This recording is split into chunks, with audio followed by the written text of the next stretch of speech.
Bonjour mesdames, bonjour messieurs. Nous allons maintenant parler un peu des études en France et dans le monde. Les études, je pense tout d'abord au système universitaire en France. Alors, en France, il y a plus ou moins 300 000 étudiants étrangers qui sont venus l'année dernière étudier. La France représente le troisième pays dans le monde où il y a le plus d'étudiants étrangers.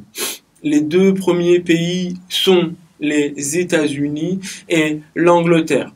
Ce sont les deux pays qui reçoivent le plus d'étudiants étrangers. Ensuite, vous avez derrière la France des pays comme le Japon, l'Australie et l'Allemagne. Les étudiants étrangers en France viennent majoritairement d'Asie, puis d'Afrique. En France, donc la France attire plus ou moins 7% des étudiants étrangers dans le monde, quand les États-Unis et le Royaume-Uni en attirent environ 20% et 10%. Donc la France se situe en troisième position en termes d'accueil d'étudiants étrangers sur son territoire. La majorité des étudiants étrangers en France vient de ces anciennes colonies et plus particulièrement du Maghreb, de l'Afrique du Nord. Le Maghreb donc constitué par les trois pays que sont la Tunisie, l'Algérie et le Maroc. Donc le premier contingent d'étudiants étrangers en France sont les Marocains. Mais de plus en plus, les Chinois voyagent et vont étudier à l'étranger. Les Chinois sont donc le deuxième contingent d'étudiants étrangers en France. Vous avez ensuite donc l'Algérie et la Tunisie qui envoient le plus d'étudiants en France. Viennent ensuite les étudiants de pays limitrophes, de pays frontaliers autour de la France, l'Allemagne et l'Italie. Par exemple, parmi ces étudiants étrangers qui s'inscrivent en France, il y a environ 12% qui sont originaires du Maroc, environ 10% qui viennent de Chine et un peu moins de 8% qui viennent d'Algérie. Ces étudiants s'inscrivent plus ou moins de manière égale entre les formations en licence et les formations en master. Environ presque 45% en licence, 45% en master et 10% en doctorat. Alors, dans quelle matière ces étudiants s'inscrivent-ils? Ces étudiants s'inscrivent principalement dans les filières de langue, environ 70 000 étudiants. Ensuite, ces étudiants s'inscrivent en sciences, environ 60 000. Ensuite, à peu près 40 000, ces étudiants s'inscrivent en sciences économiques, comme AES, Administration économique et sociale. Ensuite, ces étudiants s'inscrivent aussi en droit, en sciences politiques. Et enfin, un peu plus de 10 000 étudiants qui s'inscrivent en médecine. Alors pourquoi la France est le troisième pays où il y a le plus d'étudiants étrangers? On peut penser que les études en France sont de très bonne qualité. On peut penser aussi que le rapport qualité-prix entre les coûts d'inscription, les frais d'études et la qualité des études reçues est très intéressante. En France, il faut aussi savoir que les étudiants étrangers bénéficient exactement des mêmes droits que les étudiants français. Ils peuvent donc payer exactement les mêmes frais d'études. Ils bénéficient de bourses, on a vu le mot bourse, de la part du gouvernement. Ils peuvent aussi recevoir une aide financière pour les aider à payer leur loyer. Ils doivent passer par les services de la CAF, la caisse d'allocation familiale qui donne environ 40% du loyer à l'étudiant. La France aussi bénéficie d'un système de transport très intéressant avec beaucoup de réductions pour les étudiants. La France bénéficie aussi d'un système de santé et d'une prise en charge des soins, du traitement médical si on est malade. Donc beaucoup de soins, beaucoup de traitements, beaucoup de médicaments sont remboursés. Pour cela, il faut avoir la carte vitale.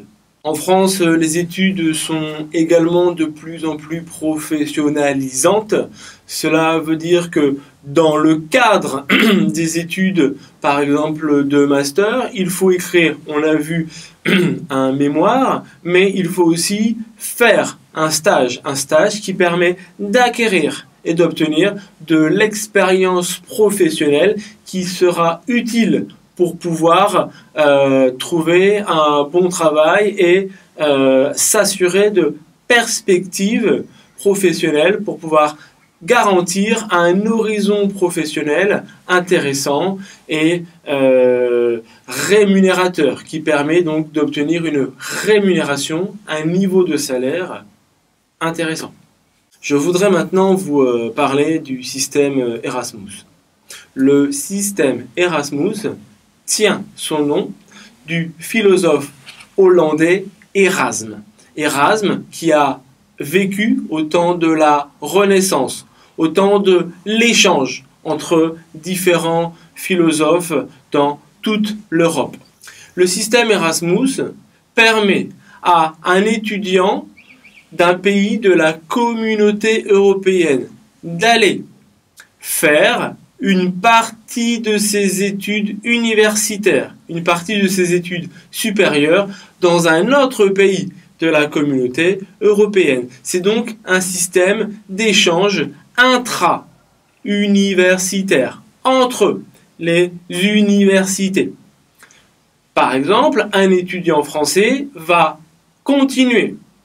faire ses études, une année de licence, une année de master, dans un autre pays de la communauté européenne, dans une université d'un autre pays. Et un étudiant allemand, par exemple, va venir continuer ses études en France.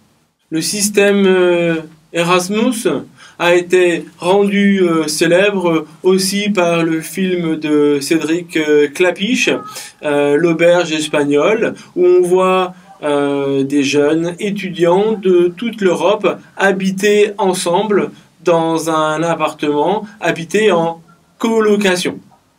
Le système Erasmus permet donc de brasser les cultures, permet de rencontrer les gens, les langues et les cultures, permet donc de créer une Union européenne riche et variée et tolérante. Le système Erasmus respecte et donc suit la devise de l'Union européenne qui est unie dans la diversité. Les premiers pays européens qui accueillent le plus d'étudiants dans le système Erasmus sont l'Espagne, deuxièmement la France, troisièmement l'Allemagne et quatrièmement l'Angleterre. On peut penser qu'il y a beaucoup d'étudiants qui veulent se rendre en Espagne pour la qualité de vie, pour le sens de la fête. Le quatrième pays, l'Angleterre, est le pays qui reçoit plus d'étudiants européens qu'elle n'envoie d'étudiants anglais dans les autres pays. On peut penser que l'Angleterre bénéficie du statut de la langue anglaise que beaucoup de gens veulent apprendre. On a fêté cette année le 25e anniversaire du système Erasmus. L'Union européenne cherche à en faire la promotion, cherche à en faire la publicité, notamment par l'information qui annonce que 1 million de bébés seraient nés par ces échanges intra-universitaires. Donc 1 million de bébés seraient nés de couples mixtes, de couples binationaux. Le système Erasmus, quoi qu'il en soit, permet donc de créer cette Europe de demain qui sera sans doute plurilingue. Les gens parleront plusieurs langues, qu'il sera multiculturel, les gens connaîtront, assimileront et toléreront plusieurs cultures et qui sera donc aussi, on peut penser, pluriethnique. Il y aura plusieurs ethnies, plusieurs nations dans une unité. Au revoir.